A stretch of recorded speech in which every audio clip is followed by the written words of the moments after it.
नमस्कार मित्रों, मैं विकास शाक्या एक बार फिर से आप सबका स्वागत करता हूं। और आज हम शुरू करने जा रहे हैं अध्याय 9 कली हनुमाड़ी से, जिसका टाइटल है अपूर्ण। एक संक्षिप्त क्षण के लिए धनुष यह सोचकर उत्साहित हुआ कि हनुमान जी देवताओं के लोक से कुछ विशेष दृश्य दिखाने वाले थे।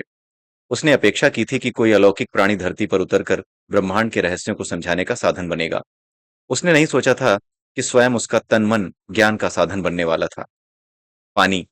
धनुष ने अपना गला पकड़ लिया था। उसके गले में जैसे अग्नि धधक रही थी। उर्वा, जिसकी पिंगल यंत्र के बारे में आशंकाएं अब पिघल गई थीं, अपने सबसे अच्छे मित्र को पानी उपलब्ध कराने के लिए खड़ा हुआ। रुको। हनुमान जी ने अपना हाथ आगे बढ़ाते हुए उर्वा को ठहरने का निर्देश दिया। उनकी दृष्टि धनुष के चेहरे पर टिकी हुई थी। उर्वा ने अपनी जगह पर ठहरे हुए ही धनुष की सहायता करने की चेष्टा की। उसने धनुष को सुझाव दिया, दृश्य से स्वयं को अनासक्त करो धनु।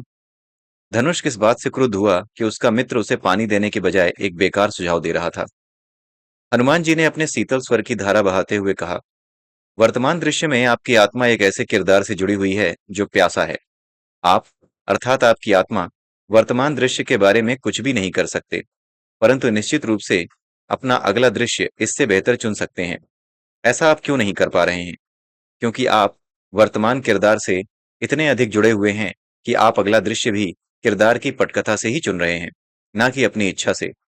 मुझे बताओ, धनुष्क, आप अपना अगला दृश्य कैसा जीना चाहते हो? धनुष्क ने अपने गले से हाथ हटा लिया। उसकी प्यास अब सहने योग्य अनुभव हुई। उसने कहा, देव, मैं एक आत्मा हूं और वर्तमान में धनुष्क नामक एक प्यासे किरदार से जुड़ा हुआ हूं। मैं चाहता हूं कि अगले दृश्य में पानी का एक कटोरा मेरे किरदार के होठों पर हो।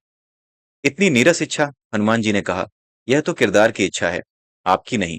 और किरदार की स्वयं की इच्छा इच्छा नहीं, भ्रम होती है। उसकी पटकथा तो पहले ही लिखी जा चुकी है। इसलिए किरदार जो भी चाहता है वह उसी पटकथा का भाग है। यदि आप, अर्थात आपकी आत्मा, अगला दृश्य चुने तो कम से कम अपनी प्यास बुझा रहे एक कबीलाई के दृश्य थे तो बेहतर दृश्य ही चुनेंगे। कदाचित आप उस दृश्य में प्रवेश करें जिसमें एक राजकुमार अपने महल के उद्यान में एक संगीत सभा का आनंद ले रहा है। धनुष्क ने कहा, मैं अपनी प्यास का दमन कर सकता हूं देव, कोई समस्या नहीं है। हनुमान जी ने कहा, पुनः नीरस दृश्य का चुनाव। कोई भला दमन का दुख भरा दृश्य क्यों चुनेगा? ये चुनाव करने के लिए आपको कौन बाध्य कर रहा है? आपका किरदार, आपके किरदार का मन। यदि आपकी आत्मा स्वतंत्र रूप से कोई दृश्य चुने तो प्यास की दमन का पीड़ादायक दृश्य नहीं चुनेगी। फिर मुझे क्या करना चाहिए देव? असहाय धनुष कराहते हुए बोला। हनुमान जी ने सुझाव दिया, धनुष, आपकी आत्मा किरदार से दूरी बना सकती है। धनुष अपने आप से बोला, हे धनुष नाम के किरदार, आपको जो मन में आए करो। अपनी प्यास को बुझाओ या उसका दमन करो। मेरा उससे कोई लेना देना नहीं है। मैं एक आत्मा हूं और मैं किसी अन्य किरदार के माध्यम से एक बेहतर दृश्य जीने के लिए रवाना हो रहा हूं। और वैसे भी आपको लगता है कि आप प्यास का दमन करने या बुझाने में से एक विकल्प चुन रहे हो, परंतु आपका यह चुनाव भ्रम है। आपकी पटकथा पहले ही लिखी जा चुकी है। आप जो चुनाव करोगे वह पहले से ही निर्धारित है। आपकी यात्रा पूरी तरह से पहले से ही निर्धारित है। जब आपकी पटकथा में कोई अच्छा दृश्य आएगा तो कदाचित मैं आपसे जुड़ने पुनः आऊंगा, परंतु अभी मुझे जाना है किसी दूसरे किरदार से जुड़ने के लिए। धनुष का उपरोक्त विचार भी किरदार की पटकथा का भाग था। धनुष किस रहस्य को सुलझाने का प्रयास कर रहा था। इसी दौरान उर्मी बोल पड़ी, देव, मैं उलझन में हूं। इतना तो मैं जान गई कि अगले दृश्य का साक्षी बनने के लिए आत्मा के पास उस दृश्य की लिंग कुंजी होना आवश्यक है। बिना लिंग कुंजी के आत्मा किसी दृश्य में प्रवेश नहीं कर सकती। ये लिंग कुंजियां शून्य सुरंगों में उपस्थित हैं।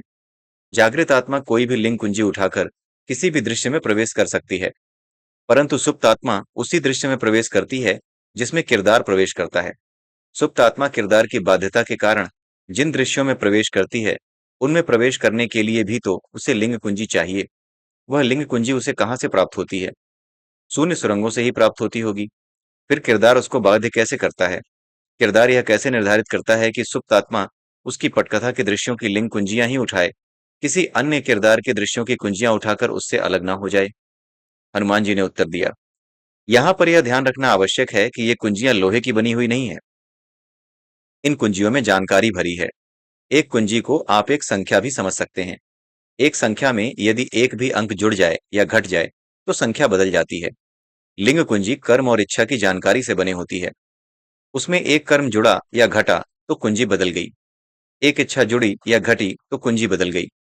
यदि आप एक ही किरदार के जीवन के दृश्यों की लिंग कुंजियों का अध्ययन करेंगे तो पाएंगे कि वे पूरी तरह से एक दूसरे से भिन्न नहीं है। इस दृश्य की लिंग कुंजी और अगले दृश्य की लिंग कुंजी में एक दो कर्म या इच्छा का ही अंतर होता है। जब एक आत्मा एक किरदार से जुड़ी हुई होती है तो उसे अगले दृश्य में जाने के लिए एक लिंग कुंजी को पूरी तरह त्याग कर नई लिंग कुंजी धारण करने की आवश्यकता नहीं है। वर्तमान लिंग कुंजी में एक कर्म अथवा इच्छा के घटाने बढ़ाने से अगले दृश्य की लिंग कुंजी मिल जाती है, और घटाने बढ़ाने के लिए वे एक दो कर्म अथवा इच्छाएं भी सुप्त आत्मा स्वयं नहीं चुनती। वह केवल किरदार की कर्म और इच्छाओं की अनुकृति करती है। क्यों देव, कैसे? किरदार की इच्छा या कर्म की अनुकृति करने का क्या अर्थ है? मातंग साधकों के मन में प्रश्न उठा। धनुष्क का रुख करते हुए हनुमान जी ने कहा, धनुष्क के जीवन का वर्तमान दृश्य ले लीजिए, उसके किरदार की क्या इच्छा है? धनुष का अचानक सभा के ध्यान का केंद्र बनने के कारण चौंका और बोला, मैं हनुवाणी सुनने के अलावा कोई इच्छा नहीं रखता देव, कोई इच्छा नहीं। मैं सत्य कहता हूं, मुझे पानी पीने की इच्छा नहीं है। हनुमान जी ने मुस्कुराते हुए कहा, वर्तमान दृश्य में धनुष के किरदार की दो इच्छाएं हैं। एक, वह प्यास का दमन करना चाहता है। दूसरा, वह मेरे साथ बेहतर ढंग से जुड़ने की इच्छा रखता है ताकि वह मेरी वाणी को अच्छे से सुन सके और ज्ञान प्राप्त कर सके। कृपया ध्यान दें, ये दोनों वास्तव में उसके किरदार की इच्छाएं हैं, उसकी आत्मा की इच्छाएं नहीं है। उसकी आत्मा अर्थात वह चाहे तो इन इच्छाओं को धारण न करके वर्तमान किरदार से अलग हो सकता है, परंतु वह ऐसा कर नहीं रहा है। उसकी आत्मा अर्थात वह इन दोनों इच्छाओं में से एक का चुनाव भी स्वयं नहीं कर रहा है, वो चुनाव भी उसका किरदार कर रहा है, अर्थात वो चुनाव भी किरदार की पटकथा का भाग है। इसी को कहते हैं अनुकृति करना। उसकी आत्मा केवल किरदार की इच्छाओं की अनुकृति कर रही है। अगले दृश्य की लिंग कुंजी प्राप्त करने के लिए आत्मा वर्तमान लिंग कुंजी में किरदार की इच्छा मात्र जोड़ रही है। इसका अर्थ यह है कि उसकी आत्मा का अगला दृश्य उसके किरदार द्वारा तय किया जा रहा है। ध्यान दें, किरदार वास्तव में आत्मा को इच्छा की आपूर्ति नहीं कर रहा। किरदार और आत्मा के बीच ऐसा कोई रास्ता उपस्थित नहीं है जिसके माध्यम से इच्छाओं का आदान प्रदान हो सके। आत्मा सदा शून्य सुरंगों में रहती है, जबकि किरदार काल आकाश के मंच पर। आत्मा की इच्छाओं और किरदार की इच्छाओं में अंतर समझिए। काल आकाश के मंच पर अतीत, वर्तमान और भविष्य में घटित हो रहे सभी दृश्यों की जानकारी शून्य सुरंगों में पहले से ही उपलब्ध है। उसी जानकारी से लिंग कुंजियां बनती हैं। वह जानकारी परम भाषा में बद्ध है। उस जानकारी के दो चर हैं, यानी दो वेरिएबल हैं, कर्म तथा इच्छाएं। आत्मा सीधे शून्य सुरंगों से इच्छा धारण करती है, जबकि किरदार की इच्छाएं विचारों के रूप में उपस्थित हैं। विचार वस्तुएं ही हैं, अमूर्त वस्तुएं, और वस्तुएं काल आकाश के भीतर अस्तित्व में हैं। जैसे ही किरदार विचार के रूप में एक इच्छा को धारण करता है, आत्मा उस इच्छा से संबंधित जानकारी धारण कर लेती है, जो शून्य सुरंगों में उपलब्ध है। इस तरह सुप्त आत्मा किरदार की इच्छा की अनुकृति करती है। कर्म के साथ भी ऐसा ही होता है। जैसे ही किरदार कुछ करता है, आत्मा उस कर्म की वह जानकारी धारण कर लेती है, जो शून्य सुरंगों में उपलब्ध है। इस तरह सुप्त आत्मा किरदार के कर्म की अनुकृति करती है। इसे बेहतर समझने के लिए आप एक परीक्षा में एक छात्र द्वारा दूसरे की अनुकृति करने के सादृश्य को ले सकते हैं। आपकी सुप्त आत्मा अनुकृति करने वाला छात्र है।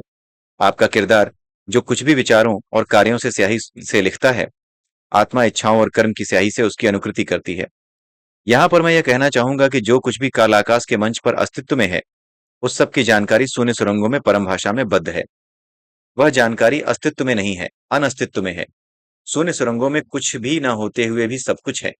मेरे इस कथन को समझना असंभव है, क्योंकि जो कुछ भी समझाया जा सकता है वह काल आकाश के मंच पर है। समझना मन का स्वभाव है, और मन काल आकाश के भीतर है। परंतु मेरे लिए यह कथन कहना आवश्यक था। जब आप परम ज्ञान को प्राप्त हो जाएंगे तो आप मेरे इस कथन पर मुस्कुराएंगे, क्योंकि इसको न ही कहा जा सकता है और न ही समझाया जा सकता है, और न ही समझा जा सकता है। समझ गई देव। उर्मी ने जब यह कहा तो उसे विचित्र सा लगा। जो समझा नहीं जा सकता उसको वह नहीं समझी थी, जो समझा जा सकता था उसी को समझकर उसने सारांश प्रस्तुत किया। एक पूर्णतः मुक्त आत्मा जो भी दृश्य जीना चाहे, उस दृश्य के लिए आवश्यक कर्म व इच्छाएं थोक में धारण कर सकती है। पूरी लिंग कुंजी एक साथ धारण कर सकती है। परंतु जब आत्मा पहले से ही कोई दृश्य जी रही होती है, पहले से ही किसी किरदार से जुड़ी होती है, तब वह किरदार के कर्म और इच्छाओं की अनुकृति करके अपनी लिंग कुंजी बदलने लगती है। यदि किरदार पानी पीने की इच्छा रखता है, तो सुप्त आत्मा शून्य सुरंगों से उसी इच्छा को धारण कर देती है। कितना मूर्खतापूर्ण है। आत्मा चाहे तो शून्य सुरंगों में उपलब्ध इच्छाओं के असीमित भंडार में से किसी भी इच्छा को चुन सकती है, परंतु सुसुप्त की अवस्था में आत्मा पानी पीने जैसी तुच्छ इच्छा अथवा प्यास का दमन करने की पीड़ाजनक इच्छा को धारण कर लेती है। किरदार की अनुकृति करने की इस प्रवृत्ति के कारण आत्मा को कष्टदायक दृश्य जीने पड़ते हैं। हनुमान जी ने कहा, इस बात को स्पष्ट करने के लिए मैं आपको कुछ सादृश्य देता हूँ, परंतु सादृश्यों में जाते समय यह ध्यान रखना चाहिए कि आप उसमें बहते न चले जाएं। एक सीमा के पश्चात सादृश्य से बाहर निकल आना चाहिए। हम उन रहस्यों की चर्चा कर रहे हैं जो काल आकाश के पार का बोध कराते हैं। कोई भी सादृश्य आपको आत्मबोध की पूर्ण यात्रा नहीं करा सकता। कोई भी सादृश्य एक सीमा तक ही प्रकाश डालता है। यदि आप उस सीमा से आगे गए तो सादृश्य आपको भटकाने लगता है। पहला सादृश्य खोई हुई भेड़ का है। आपने खोई हुई भेड़ की दंत कथा तो सुनी ही होगी। हाँ देव। धनुष एक बार फिर खड़ा हो गया और बड़ी रुचि के साथ कहानी सुनाने लगा। एक जिज्ञासु पर्यटक एक बार एक रहस्यमय घाटी का भ्रमण करने के लिए गया। वह जगह उसके लिए पूरी तरह से नई थी। वह घाटी के रास्ते नहीं जानता था। वह यह भी नहीं जानता था कि कहां से अपना भ्रमण प्रारंभ करे। उसने एक स्थानीय चरवाहे को देखा जो अपनी खोई हुई भेड़ की खोज कर रहा था। पर्यटक ने उसकी खोज में उसका साथ देने का प्रस्ताव किया। इस तरह वह चरवाहे की सहायता भी कर सकता था और घाटी का भ्रमण करने की इच्छा को भी पूरा कर सकता था। वे दो असाधारण साथी घाटी में घूमते रहे, एक अपनी भेड़ की खोज में तो दूसरा उस आकर्षक स्थान के दर्शन के लिए। जब शाम हो गई तो चरवाहे ने भेड़ को पाने की आशा छोड़ दी और पुनः अपने घर चलने लगा। पर्यटक भी उसके साथ ही चला गया और रात में उसी के घर ठहरा। अगले दिन चरवाहा अपनी भेड़ों को चराने तथा अन्य कार्य करने के लिए निकला तो पर्यटक भी उसके साथ ही हो लिया। पर्यटक अब घाटी में घूमने के रस का आदी हो चुका था। घाटी के दृश्यों का सौंदर्य रस ही नहीं, अपितु कठिनाइयों का कड़वा रस और थक हारने के पश्चात विश्राम करने का मीठा रस भी व्यसनकारी था। चरवाहे ने पर्यटक को इस अनुबंध पर अपने साथ ले लिया कि वह भेड़ों की देखभाल करने में उसकी सहायता करे। पर्यटक को चरवाहे का काम आता तो नहीं था, इसलिए उसने चरवाहे की अनुकृति करना शुरू कर दी। कई दिनों तक ऐसा ही चलता रहा। अंततः वह भूल गया कि वह पर्यटक है, चरवाहा नहीं। वह अपनी वास्तविक पहचान भूल गया। कहा जाता है कि वह आज तक उस घाटी में भटक रहा है और इन भेड़ों को चरा रहा है जो उसकी हैं ही नहीं। वह एक चरवाहे के जीवन की सभी कठिनाइयों को झेलता है। उसे ऐसा करने की कोई आवश्यकता नहीं है। वह सब कुछ छोड़ सकता है और एक बार पुनः एक पर्यटक बन सकता है और किसी अन्य पर्यटक स्थल का आनंद लेने जा सकता है। उसकी अज्ञानता के अलावा उसे कोई नहीं रोक रहा है। यदि भाग्य उसका साथ दे तो कदाचित उसे कोई गुरु मिल जाए जो उसे ज्ञान करा दे कि वह वास्तव में कौन है। अन्यथा वह अनंत काल तक इसी घाटी में भटकता रहेगा। चिरंजीवी गुरु ने कहा, बहुत अच्छे धनुष। इस सादृश्य में पर्यटक आत्मा है। सादृश्य का मतलब है एग्जाम्पल। इस सादृश्य में यानी इस एग्जाम्पल में पर्यटक आत्मा है और चरवाहा किरदार है। ब्रह्मांड में घटित हो रहे दृश्यों को जीने के लिए एक आत्मा को एक किरदार से जुड़ना पड़ता है। जब तक आत्मा दृश्यों का आनंद ले रही है, उसका किरदार के साथ यात्रा करना ठीक है। जैसे ही किरदार उसे प्रतिकूल और कष्टजनक दृश्यों में ले जाने लगे, उसे तुरंत किरदार को छोड़ देना चाहिए। आपकी आत्मा अर्थात आप यदि वर्तमान किरदार को छोड़ दें तो किरदार मरेगा नहीं। वह आपके आने से पहले भी यहाँ था और आपके जाने के पश्चात भी यहीं रहेगा। जब इस किरदार की यात्रा में पुनः अच्छे दृश्य आने शुरू हो जाएं, तो आप इस किरदार में लौट कर भी आ सकते हैं। अब अगला सादृश्य लेते हैं, यानी अगला एग्जाम्पल लेते हैं। आप चुंबक पत्थर से तो परिचित होंगे। पूर्वा ने उत्तर दिया, हाँ देव। वह एक काला पत्थर होता है जो लोहे के टुकड़ों को आकर्षित करता है। तो आज इस अध्याय का पहला भाग यहीं समाप्त करते हैं। अगले भाग में फिर मिलेंगे। तब तक के लिए जय सिया राम, जय श्री कृष्णा, जय श्री राधे।